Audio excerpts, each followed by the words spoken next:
Hello बच्चों, good evening. आज हम स्टार्ट करने वाले हैं वेक्टर का लेक्चर नंबर 4। और इससे पहले हमने पढ़ लिया था क्या? Law of vector addition, triangle law of vector addition, polygon law of vector addition, parallelogram law of vector addition. आज हम बात करेंगे किसकी? रिजोल्यूशन ऑफ वेक्टर की। पहले हमने एडिशन करना सीख लिया, मतलब दो वेक्टर से एक वेक्टर बनाना हमने सीख लिया है। दो वेक्टर से एक वेक्टर बनाना सीख लिया, जैसे पैरेललोग्राम लॉ हो गया। ठीक, तीन वेक्टर से एक वेक्टर बनाना सीख लिया, triangle law of vector addition. और तीन से भी ज्यादा यदि वेक्टर होते हैं तो polygon law of vector addition से हमने क्या किया, बहुत सारे वेक्टर को ऐड करके एक सिंगल वेक्टर निकाल लिया। अब हमको हमारा टारगेट क्या है? इसका रिवर्स है, एक वेक्टर से दो वेक्टर बनाना, एक वेक्टर से दो वेक्टर बनाना, एक वेक्टर से तीन वेक्टर बनाना। इसको क्या बोलते हैं? रिजोल्यूशन। जैसे इसका सिंपल मैं एग्जांपल बोलता हूं, रिजोल्यूशन ऑफ वेक्टर। चलो पहले हेडिंग लिख लें, resolution of vector. Resolution of vector. देखो, इसका सबसे अच्छा एग्जांपल यदि आपको बोला जाए कि अभी आपके पास 2000 का नोट है, 2000 का नोट है। अब आपको क्या चाहिए? उसके चेंज चाहिए। क्या चाहिए? चेंज चाहिए। ठीक है, तो उस 2000 के नोट को आप क्या करोगे? छोटे छोटे टुकड़ों में डिवाइड करोगे। जैसे 500 के आपने 4 नोट ले लिए, तो वो क्या हो गया? उसके चेंज हो गए। मतलब एक बड़े वेक्टर से छोटे वेक्टर में हम कन्वर्ट होंगे, या फिर ऐसा बोल सकते हैं एक बड़े नोट से छोटे नोट में हम कन्वर्ट होने वाले हैं। तो रेजोल्यूशन का मतलब क्या है? एक वेक्टर को उसके पार्ट में डिवाइड करना। ठीक है, तो सबसे पहले हम बात करते हैं resolution of vector in components. ठीक है, तो पहले हम बात करते हैं resolution of vector into perpendicular component. इसका फर्स्ट पार्ट है resolution of vector, resolution of vector into perpendicular component, into perpendicular component.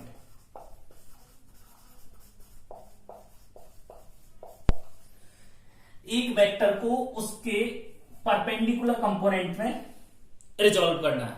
ठीक है, तो सपोज करते हैं कि ये आपके पास है एक्स वाई प्लेन। सपोज करते हैं ये है आपके पास एक्स वाई प्लेन। इस प्लेन में एक वेक्टर है, और वो वेक्टर है आपके पास क्या? ए वेक्टर। ये एक वेक्टर है ए वेक्टर। ठीक, इसका एंगल यहां से कितना है? थीटा है। ठीक, यहां से इस वेक्टर का एंगल कितना है? थीटा है। तो सपोज हम मान लेते हैं let a vector lie in X Y plane, such that it make an angle theta with X axis के साथ ये थीटा एंगल मेड करता है। तो देखो, इसको मैं ऐसे बना लू, ये देखो ये बन गया। अब इसका जो ये वाला एक्स कंपोनेंट है, हम एज्यूम कर लेते हैं ए एक्स क्या है? X component of vector A, x component है। ठीक है, और ए वाई जो है वो क्या है? आपका वाई कंपोनेंट है। ए वाई क्या है? आपका वाई कंपोनेंट है। ठीक है, तो यहां मैं लिख देता हूं ए एक्स, और यहां लिख दिया मैंने ए वाई। ठीक है, आई जो है वो क्या है? Unit vector along X axis, unit vector along X axis. I क्या है? Unit vector along X axis. और जे कैप जो है वो क्या है? Unit vector along Y axis, unit vector along Y axis. ठीक, ये क्या है? Unit vector along Y axis है। ठीक, यहां तक किसी को तो कोई दिक्कत होने वाली है नहीं। अब देखो, एक्स एक्सिस के अलोंग जो वेक्टर है ए एक्स, ये इसका कंपोनेंट है। तो एक्स एक्सिस के अलोंग जो वेक्टर होगा उसको मैं ऐसे लिखूंगा, देखो A X vector is equal to A X I cap. Similarly A Y vector यदि मैं लिखूंगा तो क्या लिखेंगे? A Y J cap. ठीक, अब इस वेक्टर को, ए वेक्टर को हमने डिवाइड किया किसमें? ए एक्स और ए वाई में। तो ए वेक्टर के लिए मैं क्या लिख सकता हूं? A X I cap plus A Y J cap. इस वेक्टर को हम ऐसा लिख सकते हैं। ठीक है, यहां तक क्लियर सबको? अब हम बात करते हैं कि ए एक्स कैसे निकाला। देखो, ये क्या है? आपका बेस है, ये क्या है, हाइपोटेनियस है। इस ए वेक्टर का मैग्नीट्यूड मैं लिखता हूं, मान लेते हैं कि ए वेक्टर का मैग्नीट्यूड जो है वो कितना है, ए है, ये ए वेक्टर है, ठीक है। ए वेक्टर का मैग्नीट्यूड कितना, ए है। तो अब हम यहां क्या लिखेंगे, ओ ए बी, और इसको बना दो सी, ठीक है। अब आप देखो, तो यहां पर यदि मैं क्या निकालता हूं, इस ट्राइंगल से किसकी वैल्यू निकालते हैं, साइन थीटा की वैल्यू निकालते हैं। चलो, in triangle sine theta from triangle O B A, इस ट्राइंगल से मैं साइन थीटा की वैल्यू निकालूंगा, तो क्या लिखेंगे, साइन थीटा इक्वल टू क्या होता है भाई, परपेंडिकुलर अपॉन हाइपोटेनियस। ये ए एक्स है, देखो पैरेललोग्राम दिख रहा है आपको, ये तो ये ए वाई है, तो ये आपका ए वाई होगा। तो अब इस ट्राइंगल में परपेंडिकुलर ये है, हाइपोटेनियस ये है, तो क्या लिखेंगे, ए वाई अपॉन ए। तो यहां से आ गया आपके पास A Y equal to A sine theta, A Y equal to कितना हो गया, ए साइन थीटा हो गया। फिर सिमिलरली कॉस थीटा निकालेंगे, तो कॉस थीटा क्या होता है, बेस अपॉन हाइपोटेनियस।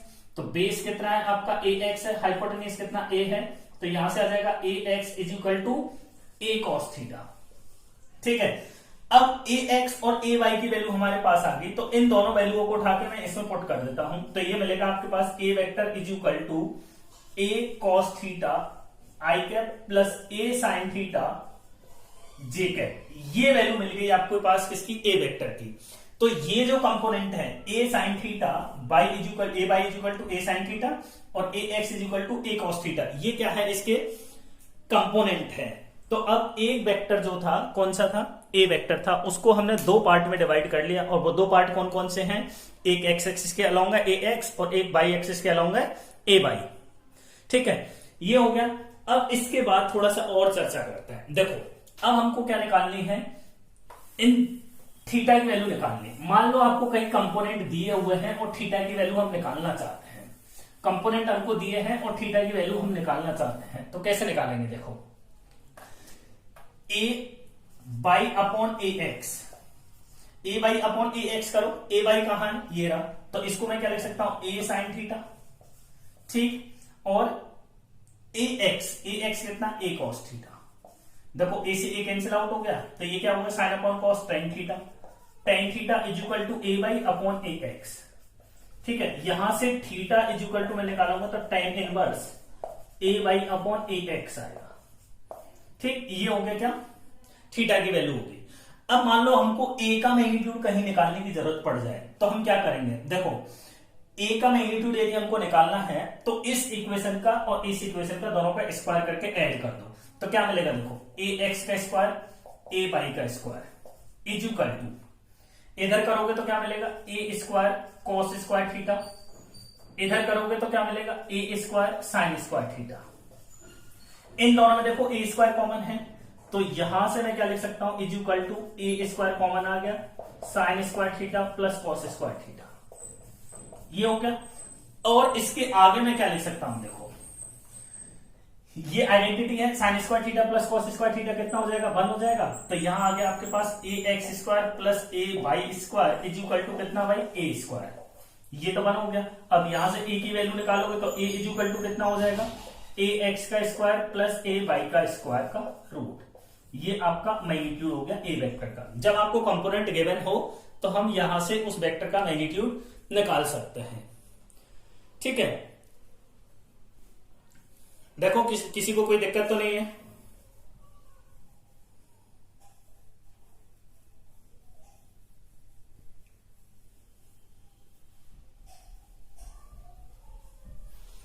चलो एक क्वेश्चन लिखें,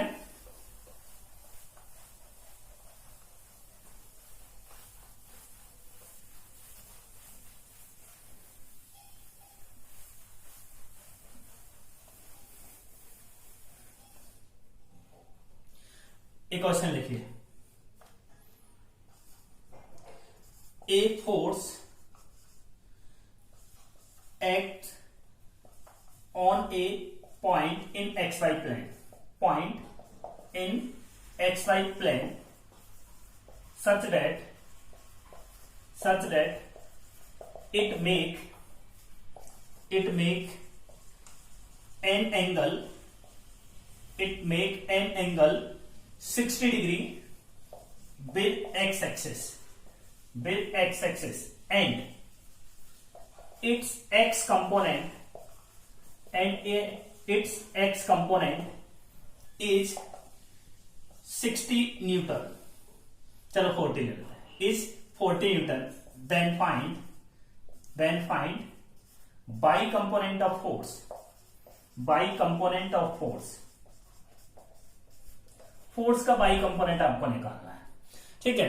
तो अब आपको जैसे जैसे इसमें क्वेश्चन में बोला गया वैसे वैसे करना है। A force act on a point in X Y plane, तो सबसे पहले आप एक्स वाई प्लेन बनाओ, ये हो गया एक्स और ये हो गया वाई। एक्स वाई प्लेन में make an angle 60 degree with X axis, तो एक्स एक्सिस से 60 डिग्री एंगल बना दो, ठीक है, ये हो गया। अब हमको नहीं पता कि इसका मैग्नीट्यूड कितना है, तो हम मान लेते हैं एफ है, ठीक। अच्छा, अब यहां पर जो एंगल है ये अभी हमने निकाला था कि इसके साथ जो कंपोनेंट आया था वो कितना आया था, देखो यहां अभी हमने निकाला था, अभी मैं आपको शॉर्टकट भी बता दूंगा। एक्स और वाई था, ये आपके पास ए वेक्टर था, ये एंगल थीटा था, ये ए था, तो यहां आया था A X is equal to A cos theta आया था, और इधर आया था ए साइन थीटा। तो यहां कितना हो जाएगा, एफ कॉस 60 हो जाएगा, और यहां कितना हो जाएगा, एफ साइन 60। तो ये तो हो जाएगा आपका परपेंडिकुलर कंपोनेंट, और ये हो जाएगा आपका एक्स कंपोनेंट, ठीक है। अब आपको क्या गिवन है, एक्स कंपोनेंट की वैल्यू गिवन है कितनी, 40। तो 40 is equal to F cos 60 कितना भाई, 1/2। तो यहां से आ गया F is equal to 80 newton. F is equal to कितना आ गया, 80 न्यूटन आ गया। अब एफ वाई आपको निकालना है, तो F Y is equal to कितना, एफ साइन 60। एफ की वैल्यू कितनी, 80, साइन 60 कितना, √3/2। तो 2 से इसको कैंसिल कर दो कितना, 40। तो ये हो जाएगा 40√3 न्यूटन, ठीक है। ये हो गया आपका क्या, बाई कंपोनेंट, और ये हो गया आपका मैग्नीट्यूड ऑफ फोर्स। अब आपको हर बार ऐसा तो याद नहीं देखना कि कॉस थीटा आएगा साइन थीटा आएगा, उसका एक छोटा सा शॉर्टकट है, एक ट्रिक है, उससे आप बना सकते हो। देखो मैं आपसे पूछता हूं, छोटे छोटे से क्वेश्चन है, find X component and Y component, है ना, ऐसा छोटा सा क्वेश्चन लिखना है। Find X component and Y component, find X component and Y component, by component of vector, by component of vector, ठीक है। देखो सबसे पहले इसी को लेते हैं, ये एंगल कितना है आपका, 30 डिग्री है, ठीक है, और ये वैल्यू है आपकी कितनी, 40√3। कितनी है भाई, 40√3 न्यूटन बोल देते हैं। चलो ये आपका एक्स एक्सिस है, ये वाई एक्सिस है। अब आपको कैसे देखना है कि किधर कॉस आएगा किधर साइन आएगा, तो आपको क्या ध्यान रखना है कि जिस एक्सिस से ये एंगल बना रहा है, या देखो इसने एंगल किससे बनाया, एक्स एक्सिस से बनाया है, जिस एक्सिस से वो एंगल बना रहा है उस एक्सिस का कंपोनेंट क्या आएगा, कॉस में आएगा। तो यहां इसका एंगल किसके साथ है, एक्स के साथ है, तो इसका कंपोनेंट किस में आएगा, कॉस में आएगा, ठीक है। तो यहां इसका मैग्नीट्यूड ये है 40, तो यहां लिख देंगे 40√3 cos 30। ये हो गया एक्स कंपोनेंट, तो क्या लिख देंगे 40√3 cos 30 कितना, √3/2। तो इससे कैंसिल आउट हो गया कितना, 20, 23 जा √3 कितना 3, तो 23 जा कितना हो जाएगा 16 न्यूटन, ठीक, सही है। अब बाई कंपोनेंट देखो, ये एक्स आ गया, जिसके साथ वो एंगल बनाएगा उस पर तो क्या आएगा, कॉस आएगा, और उस एक्सिस के परपेंडिकुलर, इस एक्सिस के परपेंडिकुलर कौन है, ये है, उस एक्सिस के परपेंडिकुलर क्या आएगा, साइन आएगा। तो यहां वाला जो कंपोनेंट आएगा वो कितना हो जाएगा, 40√3 sin 30, ठीक है। तो ये हो जाएगा 40√3 sin 30 कितना भाई, 1/2। तो ये हो जाएगा 20√3 न्यूटन, ठीक है। अब बच्चे कुछ लोग ऐसे सोचते हैं कि सर यहाँ तो एक्स वाई है, जेड एक्सिस और आगे, तो जेड भी तो इसके परपेंडिकुलर होता है। मान लो ये जेड एक्सिस है, तो जेड एक्सिस भी तो इसके परपेंडिकुलर होता है। आपको क्या ध्यान रखना है, सबसे पहले तो जिसके साथ एंगल बनाएगा उसका क्या लेना है, कॉस लेना है, और उसी प्लेन में उस एक्सिस के परपेंडिकुलर। तो अब यदि मैं इस जेड की बात करूं तो जेड का तो प्लेन ही चेंज हो गया ना, इसके प्लेन में ये प्लेन है, तो इसके प्लेन में ये ही परपेंडिकुलर है भाई, जेड इसके परपेंडिकुलर नहीं है, परपेंडिकुलर तो है बट उसके प्लेन में नहीं है। तो आपको क्या ध्यान रखना, उसी के प्लेन में परपेंडिकुलर एक्सिस, ठीक। अब यहां बात कर लेते हैं, चलो एक और। मान लो आपको ऐसा दे दिया कि ये एंगल कितना है 60 डिग्री है और ये आपका 80 न्यूटन है। ठीक, ये है आपका एक्स एक्सिस और ये है वाई एक्सिस। चलो एक्स और वाई कंपोनेंट निकालो।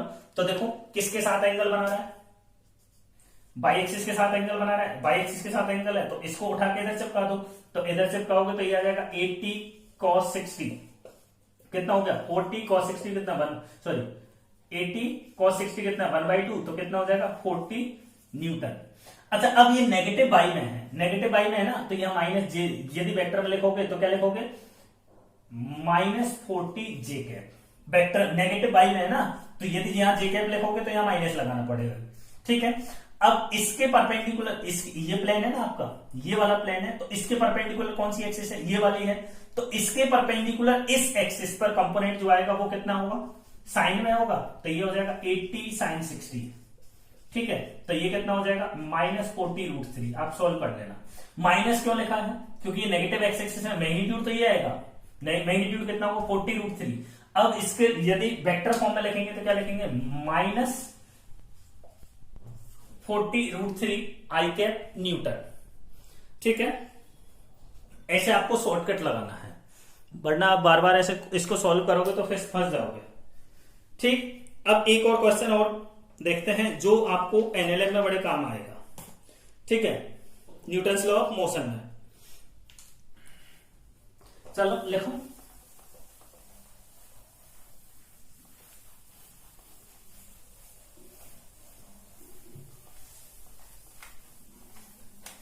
लिखिए, in figure shown A block,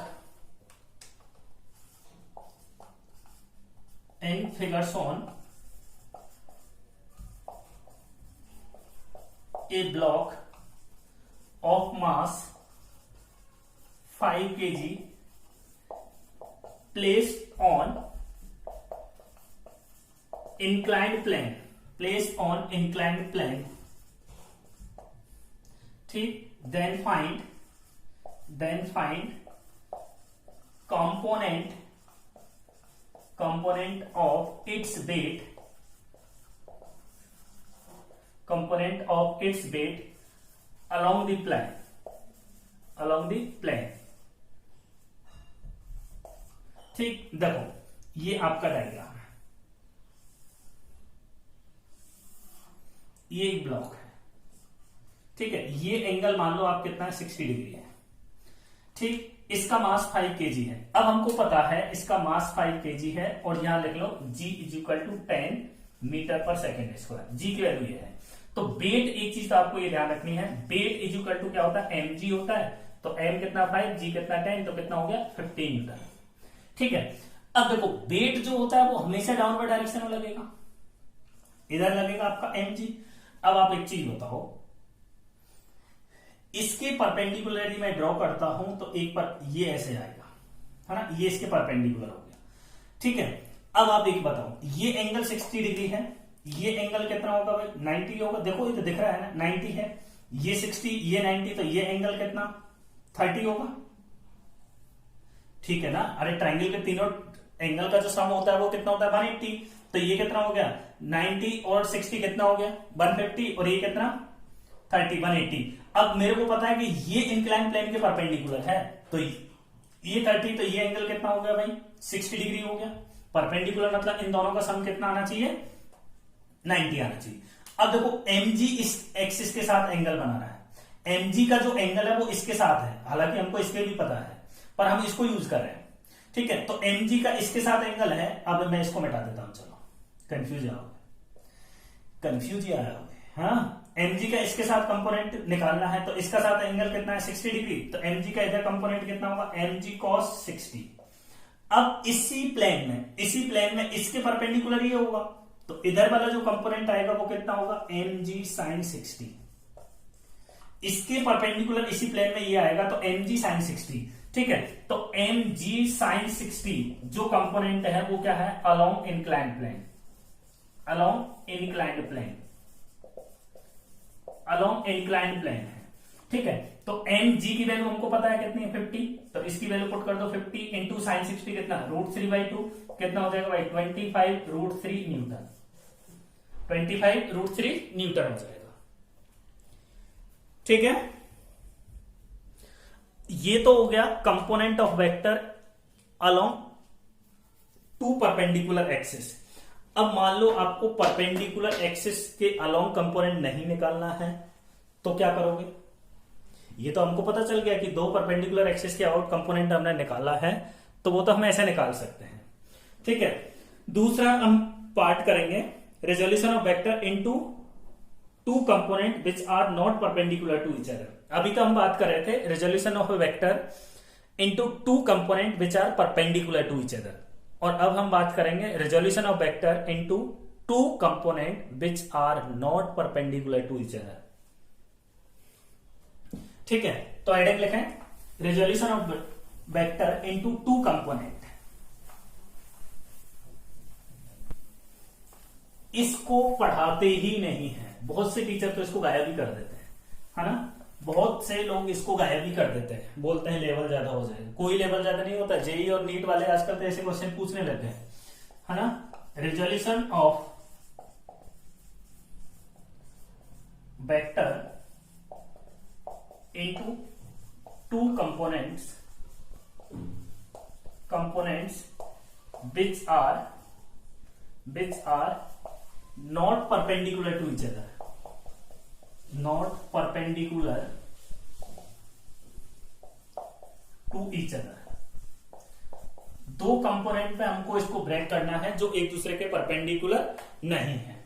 ठीक है, तो हम ऐसा मान लेते हैं कि ये दो एक्सिस है, परपेंडिकुलर तो नहीं दिखी रही है आपको, ये एक्स एक्सिस है और ये क्या है, वाई एक्सिस है। ठीक है, यहां पर एक वेक्टर मैं मान लेता हूं, ये आपका वेक्टर है ए वेक्टर। ठीक, अब इस वेक्टर का हमको कंपोनेंट निकालना है, तो सबसे पहले तो क्या करो, ये एंगल हमको पता है अल्फा है, ये वाला एंगल हमको पता है बीटा है, तो इसका पैरेललोग्राम बना लो एक बार, तो ये बन गया। ठीक है, अब आप एक चीज बताओ, ये एक वेक्टर है जिसका मैग्नीट्यूड ए वेक्टर है जिसका मैग्नीट्यूड ए है ना। तो अब आप यहां देखो, इस ट्राइंगल को, इस वाले ट्राइंगल को मैं जूम कर देता हूं, है ना। तो इस वाले ट्राइंगल को यदि आप जूम करोगे तो ये ऐसा दिखेगा। देखो, ये हो गया, ये हो गया, एक ही हो, ये आपका ए है। ठीक है, अब आप एक और चीज बताओ, ये एंगल आपका बीटा है, तो क्या ये एंगल बीटा होगा? देखो, ये और ये एक्सिस दोनों पैरेलल हैं, तो ये एंगल बीटा है तो ये एंगल बीटा होगा। ठीक, ये एंगल बीटा है। अब हम मान लेते हैं कि इसके अलावा जो कंपोनेंट है एक्स एक्सिस के अलावा वो ए एक्स है, एक्स एक्सिस के अलावा कंपोनेंट को कितना ए एक्स है, और वाई एक्सिस के अलावा कंपोनेंट ए वाई है। अब आप एक चीज और बताओ, ये ए वाई है तो ये ए वाई होगा, ये ए एक्स है तो ये ए एक्स होगा, तो ये ए वाई है तो ये आपका ए वाई होगा। ठीक है, तो यहां मैं लिख देता हूं ए वाई और ये कितना ए एक्स। ये एंगल मेरे को पता चल गया अल्फा है, ये एंगल पता चल गया बीटा है। तो क्या ये एंगल मैं बता सकता हूं? देखो, ट्राइंगल है, ट्राइंगल के तीनों एंगल का सम जो है वो 180 होता है। तो अल्फा प्लस बीटा प्लस इसको एक्स मान लो इक्वल टू कितना 180, तो X equal to 180 minus alpha plus beta, तो ये एंगल है आपका एक्स, ये रहा। ठीक, अब यहां पर एक रूल की जरूरत पड़ती है और वो रूल है sine law, according to sine law. इसका प्रूफ हम देखेंगे, इसका प्रूफ हम देखेंगे, क्या पढ़ेंगे तब, क्रॉस प्रोडक्ट पढ़ लेंगे उसके बाद। अभी आपको थोड़ा सा ऐसे याद रखना है। देखो, मैं समझाता हूं आपको कैसे इसको यूज करना है। देखो, मान लो आपके पास ये ट्राइंगल है, ये ट्राइंगल है, इसकी साइड ए ये है, ये बी है, ये सी है। इस साइड के सामने वाला एंगल अल्फा है, इस साइड के सामने वाला एंगल बीटा है, और इस साइड के सामने वाला एंगल क्या है, गामा है। ठीक है, तो अब आपको क्या करना है, इसको पकड़ो, ए अपॉन, इसके जस्ट सामने वाला एंगल क्या है, अल्फा, तो इसको लिख दो ए साइन अल्फा। ठीक है, ये क्या है, बी, तो यहां लिख दो इक्वल टू बी अपॉन, इसके जस्ट सामने वाला एंगल कौन, बीटा, तो इसको लिख देंगे साइन बीटा। ठीक, इक्वल टू सी अपॉन, इसके जस्ट सामने वाला एंगल गामा, तो ये हो गया साइन गामा। ये है आपका साइन लॉ,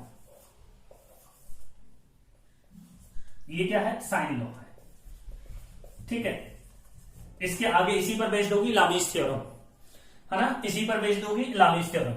अब आपको क्या करना है, देखो साइन लॉ का बेसिकली जो यूज है, वैसे तो वो मैथमेटिक्स का टॉपिक है, साइन लॉ जो बेसिकली है वो मैथमेटिक्स का टॉपिक है, बट इसको प्रूव करते हैं वेक्टर से, और यहां पर फिजिक्स में इसका एप्लीकेशन पूछा जाता है। ठीक है, तो अब आपको क्या करना है कि ए के जस्ट सामने वाला, तो ए अपॉन ए के जस्ट सामने वाला एंगल का sine is equal to B, B के जस्ट सामने वाला एंगल बीटा, उसका साइन बी बीटा, सी के सामने वाला एंगल गामा, तो सी अपॉन साइन गामा। ये हो गया साइन लॉ। अब हम इसका यूज करते हैं, चलो मैं यहां लिख लेता हूं, है ना। यहां मैं लिखता हूं तो देखो क्या लिखेंगे, ए एक्स को पकड़ो, कहीं गड़बड़ तो नहीं किया, चलो कोई बात नहीं। चलो ऐसा करते हैं, ए को पकड़ो पहले, ए अपॉन ए के जस्ट सामने वाला एंगल कौन है, एक्स, तो इसको लिख दूंगा मैं साइन एक्स। एक्स की वैल्यू कितनी है भाई, 180 माइनस अल्फा प्लस बीटा, ठीक, is equal to A X. A X के जस्ट सामने वाला एंगल कौन है, ये रहा, तो इसको लिख देंगे हम कितना, साइन बीटा, इसके सामने वाला एंगल ये, is equal to A by upon इसके सामने वाला एंगल ये, तो ये हो गया साइन अल्फा। ये साइन लॉ के अकॉर्डिंग मैंने लिख दिया है। ठीक है, अब मैं इस डायग्राम को मिटा रहा हूं, इसको साइन लॉ वाले को, क्योंकि अपने पास जगह कम है। ठीक है, ये अकॉर्डिंग टू साइन लॉ लिखा। अब हमको पता है एएसटीसी के अकॉर्डिंग, एएसटीसी के अकॉर्डिंग मेरे को पता है कि ये कितना है, 180 है, तो साइन 180 माइनस थीटा जो होता है वो साइन थीटा होता है।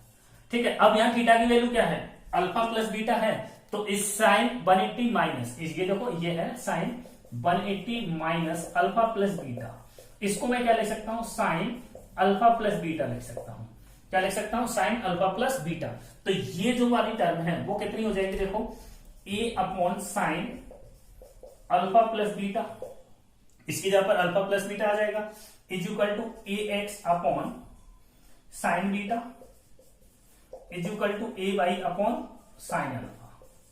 ये रिलेशन हो गया। अब यहां से हमको ए एक्स ए वाई और ए की वैल्यू निकालनी है, तो हम निकाल सकते हैं सीधा सीधा। ठीक है, ए एक्स ए वाई और ए की वैल्यू हम निकाल सकते हैं। ठीक, चलो एक क्वेश्चन देखें इसका छोटा सा, find component of vector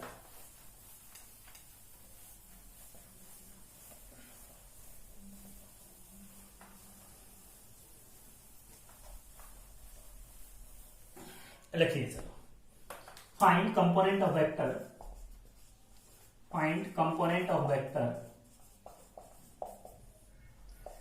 as shown in figure, as shown in figure when, अच्छा चलो ऐसे ना, component of vector along x axis and y axis, find component of vector along x axis and y axis, x axis and y axis, component of vector along x axis and y axis when its magnitude is 80 unit. ठीक है, ये आपको ऐसे diagram दे रखा है, ये 30 degree है, ये भी 30 डिग्री है। ठीक है, तो हमको क्या बनाना है, पैरेललोग्राम बनाना है। सबसे पहले पैरेललोग्राम बना दो ऐसे। ठीक, ये एंगल 30 है तो ये एंगल भी 30 होगा। अब इस ट्राइंगल को जूम कर लो, ये एंगल 30 था, ये 30 है, तीनों एंगल का सम कितना होगा, 180 होगा, तो ये एंगल कितना बचा, 120 बचा, 120 बचा है ना।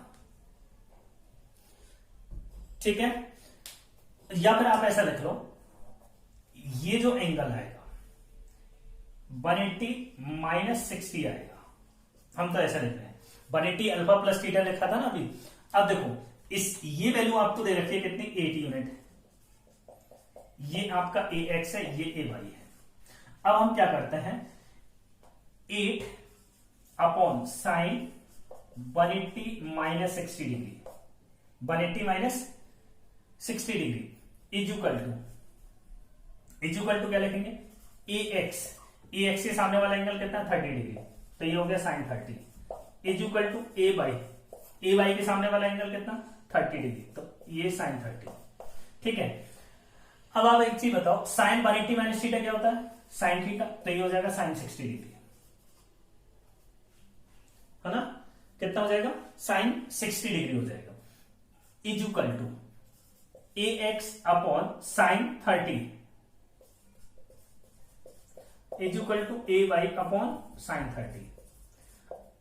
अब हमको ए एक्स की वैल्यू निकालनी है, तो हम ऐसा लिख लें, देखो 8 अपॉन साइन 60 कितना, √3/2, ये इधर आएगा साइन 30, साइन 30 की वैल्यू कितनी, 1/2। जब हम इसको सॉल्व करेंगे तो कितना होगा, 8/√3, ये वैल्यू होगी कितनी, ए एक्स की। अरे भाई इसको इधर ले आओ और 60 और 30 की वैल्यू पुट कर दो। अब आप एक चीज बताओ, ए एक्स अपॉन साइन 30, ए वाई अपॉन साइन 30, तो अब यहां से यदि मैं ए वाई की वैल्यू निकालूंगा, चलो ए वाई को एज इट इज निकालना है, तब 8 इंटू साइन 30 अपॉन साइन 60, ठीक है, तो ये कितना हो जाएगा, a y is equal to 8 into sine 30 कितना, 1/2, और ये कितना, √3/2, तो ये भी आ गया आपके पास 8/√3 यूनिट। ठीक है, यहां से आ गया आपके पास एक्स कंपोनेंट और वाई कंपोनेंट दोनों ही आ गए।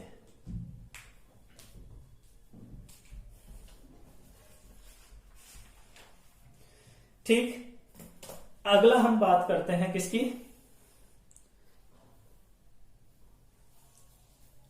यार उसको अगली क्लास में ही करना है तो ठीक रहेगा, क्योंकि अभी तो वो पूरा हो भी नहीं पाएगा, है ना, उसको अगली क्लास में करेंगे। अभी इसके 1-2 क्वेश्चन और कर लेते हैं, चलो।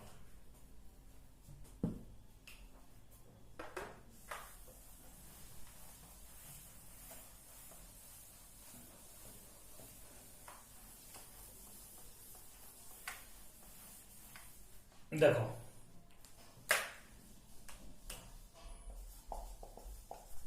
फाइंड वैल्यू ऑफ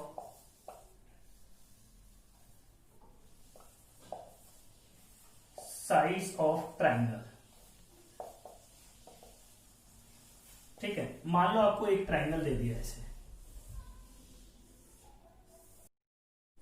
ये एंगल 90 डिग्री है, ये एंगल 45 है, ये एंगल 45 है।